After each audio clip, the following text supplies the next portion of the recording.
Quatre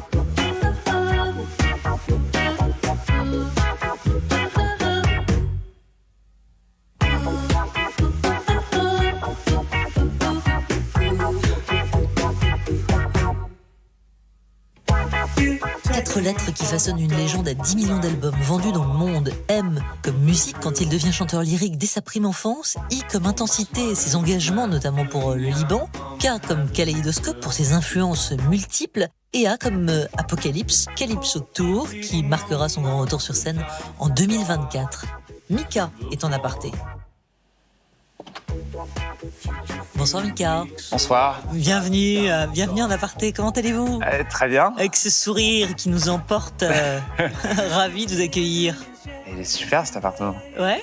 Ouais. Bah, il est un peu C'est jaune. bien. Hein. Ah bah ouais, mais j'adore qu'on est en Grèce, quoi. Carrément. Ah, vous trouvez quand même s'il n'y a pas beaucoup de blanc, enfin il y a le blanc évidemment par cette baie vitrée, ouais. Mais dans la déco chez vous, il y a plus de blanc forcément, non ? Il y a beaucoup plus de blanc, ouais. Évidemment. Vous avez bien raison. Alors ça, c'est la vue d'où exactement ? Alors, vous, normalement, c'est l'île de Fourny. C'est là où vous avez l'habitude d'aller, non ? Mais bien sûr, mais je me suis demandé, parce qu'en fait, là, je vois le petit... Alors, là où il y a le petit ponton, on va dire, c'est là où je me pose, et juste, en sortant de ce ponton, on tourne à la droite, et il y a la collection des yayas, les grands-mères qui ont perdu leur mari, les yayas les plus punk de toute la Grèce. Et elles sont là, et il y a des différents clans. Il y a Yaya Club 1, Yaya Club 2, Yaya 3, et elles sont tous là-bas, elles se détestent, elles se disputent entre elles, et on ne peut pas faire partie de deux clans, il faut choisir son clan des Yaya, et elles sont là tous les soirs, et elles passent des dîners qui durent 5 heures. Voilà. Ça refait le monde, c'est là-bas bien sûr qu'elles sont emblématiques.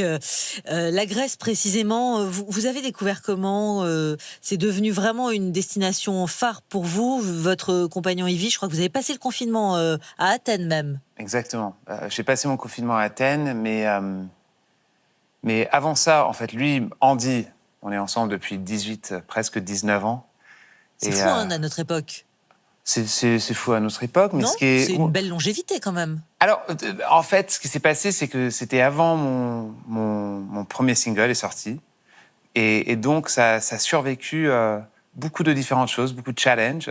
Et avant, je me suis dit waouh, c'est incroyable parce que c'est incroyable qu'on a pu durer tous ces challenges. Mais souvent, je me demande si c'est aussi parce que ça représentait un refuge, et ça représente un refuge. Comme c'était avant, ça donne une sécurité, un sens de... Je peux me détacher un petit peu de tout ça. De ce tourbillon, c'est ça. De ce tourbillon. Eh oui, parce que les tourbillons, ils ont été successifs pour vous et ça va durer encore et encore. On va en parler, bien sûr. On va refaire votre trajectoire ensemble. Allez, je vous fais faire juste un demi-tour vers le fauteuil très enveloppant à gauche. Vous voyez, noir et blanc. On va parler, bien sûr, de votre nouvel album. Que ta tête fleurisse toujours. Exactement. Joli titre, poétique, qui dit beaucoup de choses aussi. Comment il naît, ce titre, Mika ? Alors là, ça commence avec quelque chose de très triste. Ma mère, elle tombe malade. J'avais travaillé avec ma mère depuis mes débuts. En fait, c'est elle qui m'a formé quand j'avais 7 ans. J'avais beaucoup de problèmes à l'école, j'étais viré de l'école. Et là, elle me regarde et me dit « Ok, bon, le système ne marche pas pour toi, on va prendre une autre attitude. Tu vas plus à l'école. » Bon, il m'avait en tous les cas renvoyé de l'école. Elle me dit « On va même pas essayer de te trouver une école.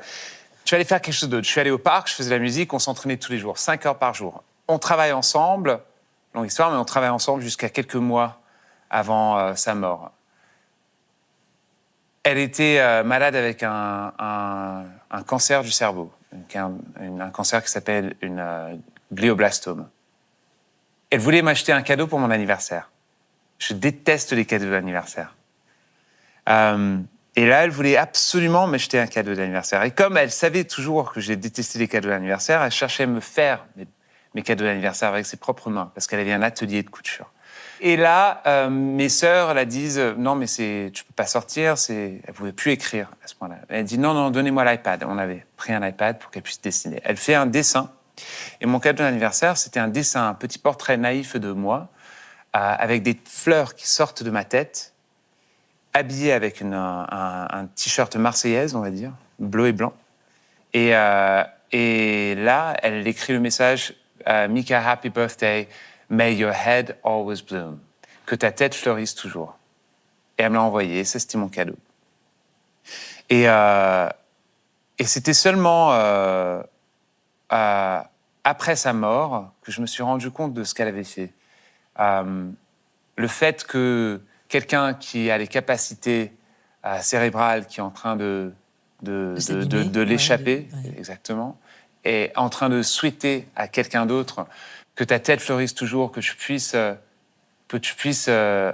avoir l'opposé de ce qui est en train de se passer à moi pour le plus longtemps possible. Ben ça, c'est...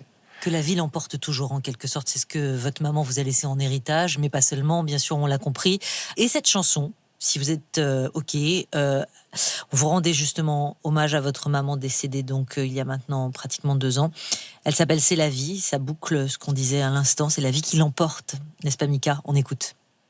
C'est quoi ces fleurs et son amour, mes frères et sœurs et leur cœur lourd, placard fermé à double tour. Parce que c'est ça la vie, parce que c'est ça, parce que c'est ça la vie, parce que c'est ça, parce que c'est ça la vie, parce que c'est ça, parce que c'est ça la vie. C'est la vie, dum dum. C'est la vie, dum dum. C'est la vie, dum dum. C'est la vie. Il y avait une chanson qui s'appelle Elle me dit, on s'en souvient, 2011, un énorme tube, qui parlait déjà de votre maman. Ouais, mais d'une manière différente. Et c'est drôle parce que C'est la vie, c'est la dernière chanson que j'ai écrite pour l'album. Et il y a ce petit clin d'œil à Elle me dit. Et donc peut-être c'était aussi... c'était ça. Mais c'était en écrivant cette chanson, C'est la vie, une chanson qui n'a pas beaucoup de réponses en fait. Qui dit c'est quoi ça? C'est quoi si c'est la vie? C'est quoi ça? C'est quoi la mort? C'est quoi la peine? C'est la vie. C'est métaphysique. Oui, exactement, mais avec un langage très, très, très simple et accessible. C'est ça ce que j'aime avec cet album en français. Je parle très simplement de choses beaucoup plus larges. Et c'est là où je me suis dit, mais si c'est ça la vie et c'est ça la mort, que ta tête fleurisse encore. Et c'est là où je me suis rendu compte, waouh, ok, il y a ce lien avec Elle me dit. Je change la manière, je parle de tout ça pour m'en libérer et pour continuer et pour aller quelque part d'autre. C'est la vie, ce titre qu'on a tous à l'oreille maintenant et avec lequel vous nous accompagnez. Et on continuera à vous suivre avec cette apocalypse Calypso Tour. Vous ne nous avez pas aidé avec ce titre-là. Non, mais c'est exprès. Si vous réussissez à le dire, si vous réussissez à le dire 6 fois, 6 fois, je vous achète une bière. Oh bah non, attendez, quand même ça mérite plus que ça. Apocalypse Calypso Tour. Alors, je vous installe dans le fauteuil si vous voulez bien, près de la Grèce, Mika. On va continuer à discuter, bien sûr, et on va surtout faire un peu machine arrière ensemble. On vous accompagne, là, si vous êtes d'accord, avec une télécommande à droite. Elle fonctionne en appuyant sur le bouton central. Et c'est vous, sur cette photo, Mika. Vous êtes jeune soprano, aux côtés du baryton Gérald Finlay à l'Opéra Royal de Londres. Vous avez à peine intégré cet institut et vous avez 9 ans, tout juste. Ça vient d'où tout ça? Il y a eu Londres, bien sûr, mais avant ça, il y a eu Paris. À Paris, la musique est là systématiquement. Avant la séquence à Londres, là, est-ce que vous sentez que votre vie peut être dédiée à la musique? J'étais toujours fasciné par la musique, par le son, par la puissance de la mélodie. J'aimais ça comme... j'aimais les Teenage Mutant Ninja Turtles, les petites tortues là, comme les Tortues Ninja. Les Tortues Ninja. Et j'aimais la musique. Et la musique, en fait, c'était toujours cette idée alors, il y avait la musique, il y avait l'atelier de couture de ma mère, avec toutes les ma mère et toutes les dames qui travaillaient avec elle, qui faisaient partie de notre famille, qui faisaient... Ensuite, la machine à café, la cuisine, tout se faisait à la maison. Alors, il y avait l'atelier de couture de ma mère qui faisait des habits d'enfants. C'est vrai qu'on vous appelait les gitans du 16e? Ouais, mais c'était pas très sympa, les gens qui nous appelaient ça. Et en revanche, nous, on l'a accepté comme... Moi et mes sœurs, on voyait ça comme une chose superbe. Et donc, on assumait complètement ce truc. D'être différent, en fait. Mais c'était fabuleux. Moi, j'adorais le flamenco. Même si ça n'a rien à voir, mais j'adorais cette musique gitane. Et donc, d'être appelé les gitans du 16e, pour nous, c'était la couleur. Dans un monde de gris. La singularité. Dans un monde de gris où ils parlaient le mercredi du repas du dimanche qu'ils allaient faire pour le petit-fils qui allait revenir les voir. Alors, c'était gai, c'était chantant, c'était vivant, c'était animé. Et puis, votre papa... Et c'était coloré. Et coloré, c'est vrai, j'aurais pu Et c'était beau. coloré. C'était beau parce que mon père avait un beau job. Donc, alors, votre papa, justement, oui. il travaille dans le monde de la finance. Oui. Il est américain. Oui. Et puis, un jour, il est envoyé en voyage d'affaires au Koweït. Oui. Vous allez vivre... c'est au moment où Saddam Hussein, en fait, envahit le pays. Il va être retenu 8 mois à l'ambassade américaine. Il est là-bas pour fermer. Il a été envoyé en urgence parce qu'il était toujours dans des trucs de crise. C'était la même raison pour laquelle il est parti au Liban, à Beyrouth, avec ma mère. Bon, il voulait habiter là-bas. Ma mère était libanaise syrienne, mais pour les mêmes raisons, un petit peu de crise, il était envoyé là-bas. Sauf que cette fois-ci, il arrive, et le jour où il arrive, il y a l'invasion de Saddam Hussein à Koweït. Et, comment vous avez vécu ça, vous? Ouais, on avait... Alors, il y avait des fax qui arrivaient de temps en temps. Alors, on attendait pour des fax. Et il faisait des dessins avec des messages. Il y avait toute une communauté libanaise, française. Tout le monde se mélangeait. Toutes ces différentes cultures qui se positionnaient et qui s'installaient chaque soir, qui ont soutenu notre famille d'une manière assez remarquable maintenant que j'y pense. Ouais. Votre papa revient, heureusement, en Europe. Il revient. Néanmoins, il revient traumatisé, il sera licencié. Il revient différent. Il revient, il est mince, il a une grande barbe. Bien sûr. Il a vécu quelque chose de très intense. Et puis tout en fait, finalement, en cascade, s'abîme. Les huissiers qui débarquent. Il perd son job. La vie est différente. Alors en fait, il perd son job, il n'est pas soutenu par ses employeurs. Et tout commence à... Bon, on perd tout, hein. Mais il y avait quand même cette culture qui restait. Et la culture est restée. Et ils enlèvent tout. La seule chose qu'ils n'ont pas enlevée, c'était un piano marron. Un petit piano marron sur lequel je jouais et j'avais appris le piano. Et la seule raison qu'ils n'ont pas enlevé les huissiers, c'est parce qu'il était en location. Juste avant de partir, ma mère, elle appelle la boîte dont on avait loué ce piano et elle ne peut pas le rendre parce que, en fait, la boîte avait fait faillite. Et donc, le piano, par conséquence, nous appartient. Et quand il est arrivé à Londres, elle arrive et elle me donne un seau blanc. Elle me dit, vas-y, peins-le en blanc, parce que c'était un truc que je faisais toujours. On faisait toujours le white, de la peinture blanche sur tous les meubles. Vraiment, je vous promets, comme un village en Grèce. Ah oui. Et elle me dit, allez, vas-y, maintenant tu commences. C'est sur ce piano-là que j'ai écrit 70% de tout mon répertoire jusqu'à aujourd'hui. Et c'est sur ce piano-là que j'ai écrit tout l'album, mon premier album. On va faire un bond dans le temps, si vous êtes d'accord. C'est vous qui allez appuyer sur la télécommande. Elle n'est pas blanche, mais elle fonctionne. I could be brown, I could be blue, I could be violet sky, I could be up, I could be purple, I could be anything I like. Gotta be green, gotta be me. Il est blanc, le piano. Exactement. Why don't you like me, why don't you like me? Walk out the door. Un mégalo, un soprano pour être ton idéal. Avec un peu seul, avec un mec, le monde est toujours en cavale. Suis-je assez in, suis-je assez clean, et que te faut-il encore pour que tu m'aimes bien, qu'un beau jour tu m'adores.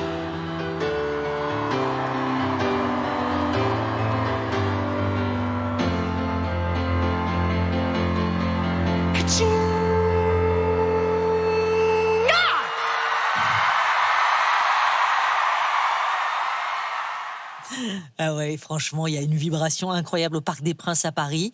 Il y a eu donc Life in Cartoon Motion, succès mondial, 7 millions de copies quand même, hein, vendues dans le monde. C'est allé vite avec vous. Vous vous retrouvez à chanter devant 50 000 personnes. Bon, on voit votre tête. Ouais. Vous prenez la tête entre les mains. C'est une pulsion de vie. Qu'est-ce que c'est que ce moment ? Alors, ce moment, c'est quand j'ai eu cette opportunité de faire le Parc des Princes. Je me suis régalé parce que je me suis dit, là, c'était mon premier gros concert. Et je dis, le show, il doit commencer avant que le show commence. Et tout le monde me regardait comme un fou. Je dis, il doit y avoir 1h30 de pre-show. Il faut concevoir. Ils m'ont dit, mais t'es fou, c'est un double show. J'ai dit, c'est bon.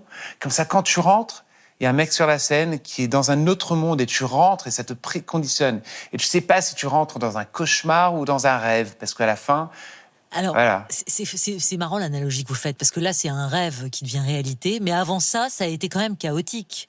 Mika, vous chantez Grace Kelly, Ouais. c'est votre premier single. Une chanson de quoi, de rage, de colère contre l'industrie musicale, ces gens qui vous ferment les portes. Ouais, c'était... Alors, j'avais cette opportunité J'étais prise en considération, on va dire. Et c'était intéressé en moi, quoi.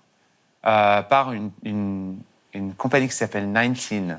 Je t'ai jamais dit, mais voilà, maintenant je le dis. Et 19, c'était les managers des Spice Girls. Et C'est pas rien. Ouais, de plein d'autres groupes. Et vraiment, beaucoup de puissance. Et donc, j'y vais, je les présente tout mon truc, et il me dit, OK, prends 2 mois, t'as 2 mois, je te donne 2 mois, écris. Et j'y vais, je sors. Et je travaille, et j'écris, et je fais tout un truc, et je fais tous mes dessins, je dessine tout à main, je colore à main. Je présente mes chansons après 2 mois, et ils écoutent pas. Il fait fast forward, next, fast forward, next. Ils écoutent des petits extraits, des petits morceaux comme ça. Et je vois qu'ils jettent, ils jettent le truc que j'avais pas en main avec tous mes dessins. Et il me dit, tu sais quoi, si ça pouvait être un peu plus comme Robbie Williams, ça serait vraiment beaucoup plus facile à comprendre. Et donc, je dis, OK, je vais essayer. Alors, je suis au piano, encore une fois, et je dis, OK, je réessaye. Comme Robbie Williams. Angels, truc.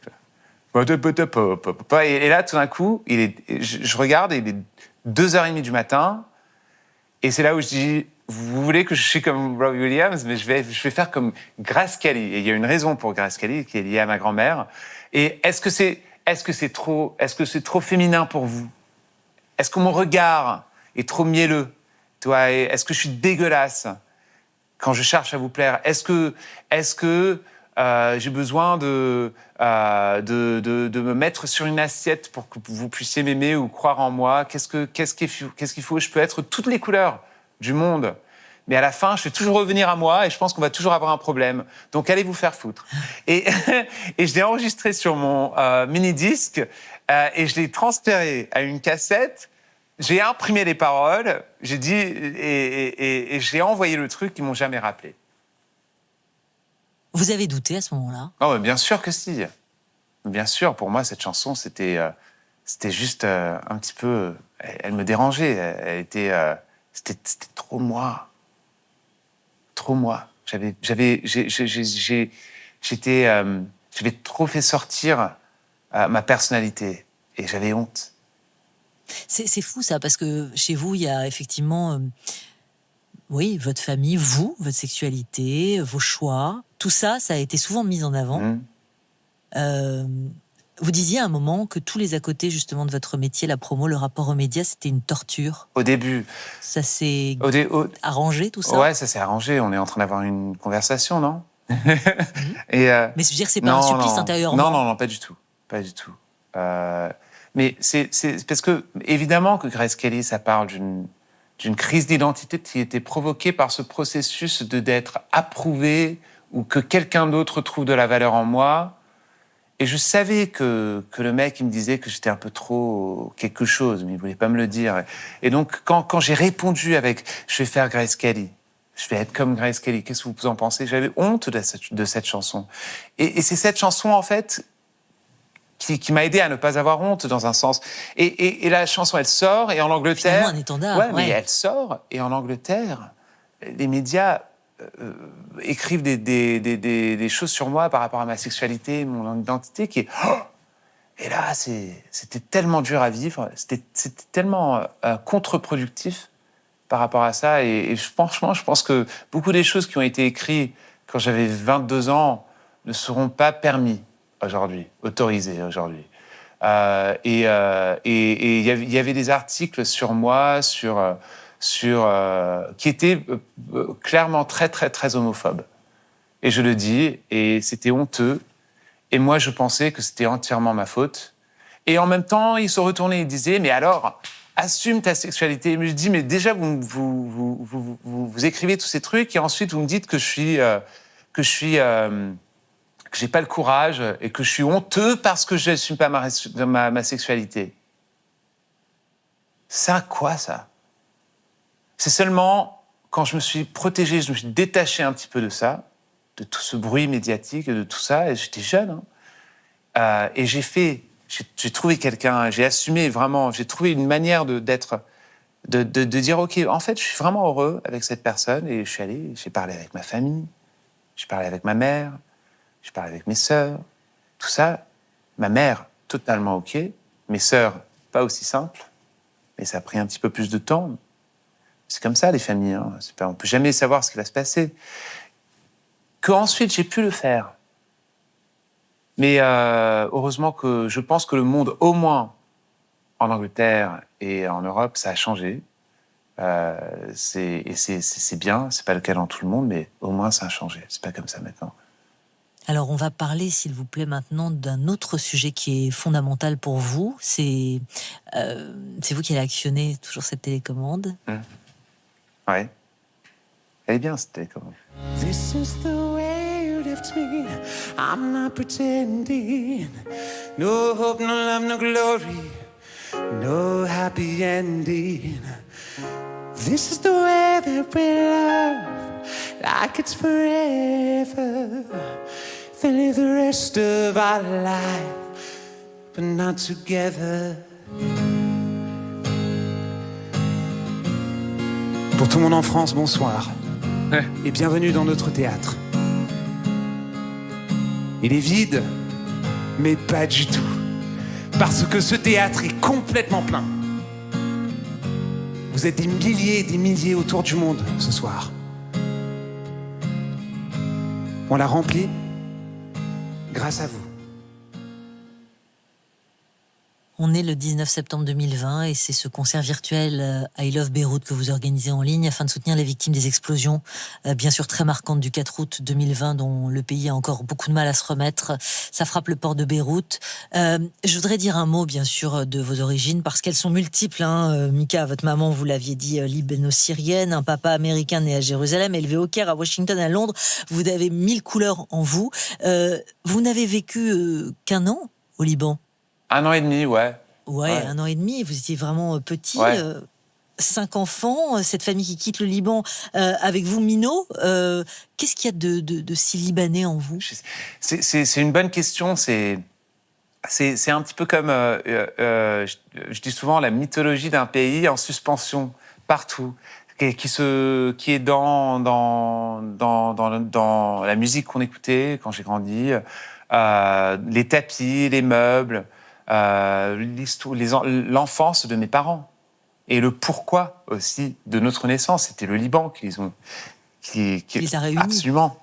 Ce garçon de Savannah, Georgia, né à Jérusalem, mais qui avait aussi grandi à Beyrouth, elle, première génération américaine, qui voulait absolument échapper les États-Unis. C'est intéressant. Et donc, ils se seront trouvés comme ça. Mais je pense que c'est cette idée que cette philosophie orientale libanaise qui te donne une autre perspective sur la vie. Et je ne sais pas identifier ce qu'il y a de libanais, mais je sais qu'il y a une forte présence qui est grâce à cette culture libanaise qui a été transmise par mes parents, à nous, moi, mon frère, mes sœurs.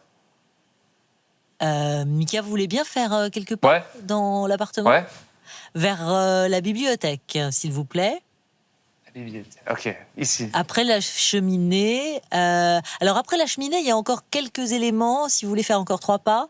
La platine, vous avez dû voir les disques, et les livres et les films également. La musique, on vous a proposé Elton John, par exemple. On vous a proposé, bien sûr, les Rita Mitsuko, parce que vous dites de Catherine Ringer que c'est une déesse, si je ne m'abuse. Mais également Serge Gainsbourg, Georges Moustaki ou encore Ariana Grande. Ouais. Qu'avez-vous envie d'écouter, là, tout de suite? Vous savez ce que je vais écouter? Goodbye Yellow Brick Road. Est-ce que je dois le mettre moi-même? Alors Elton John, ouais. Ouais. Allez, c'est vous qui êtes DJ, hein, Mika, là, tout de suite. Donc, je vous laisse choisir le morceau. Ok.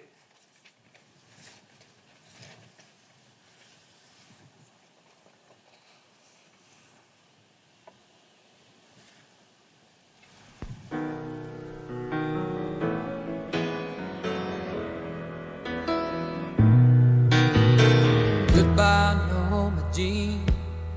No one ever knew you at You all. had the grace to hold yourself. When those around you fall. Et la voilà. They crawled out of the woodwork Norma Jean.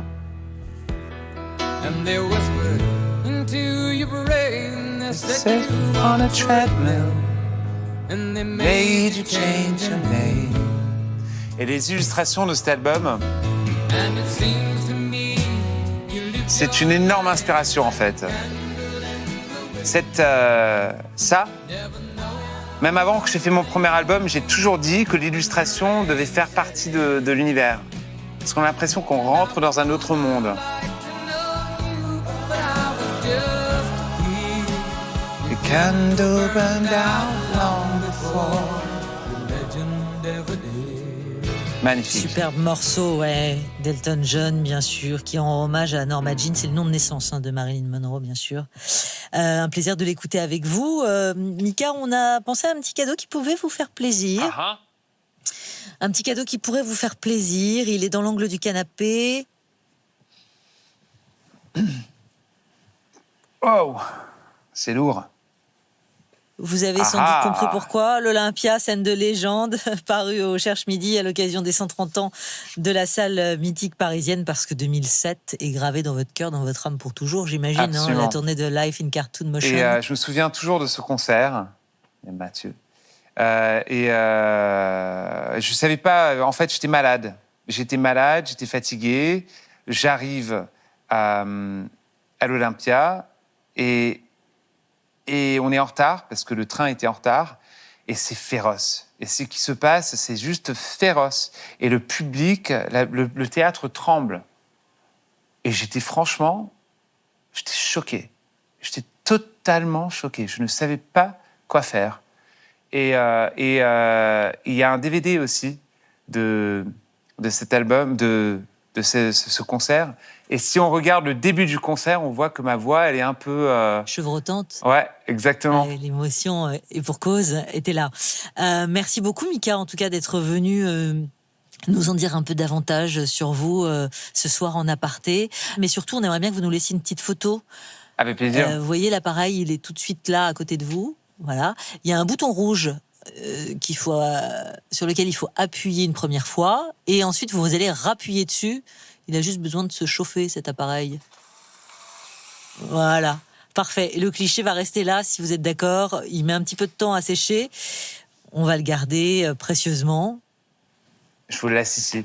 Merci beaucoup. Merci, Mika. Merci pour les cadeaux. Merci d'être venu nous voir. Ça s'appelle Que ta tête fleurisse toujours. Votre nouvel album. Merci beaucoup. C'est accompagné dans quelques jours de l'Apocalypse, Calypso Tour, hein, prévu en 2024. Un défi pour les présentateurs. Ouais, c'est fait exprès. Et un passage par l'Accor Arena le 25 mars. Merci beaucoup, Mika. Je vais venir vous saluer. Est-ce que vous voulez bien faire 3 pas jusqu'à la porte d'entrée? J'arrive à grandes enjambées vers vous. Apocalypse, Calypso Tour. Vous avez vu, je me suis entraînée. Ouais. 2024, Que ta tête fleurisse toujours, c'est votre album. Merci, Mika. Merci. Je vous embrasse. Salut à vous. Salut.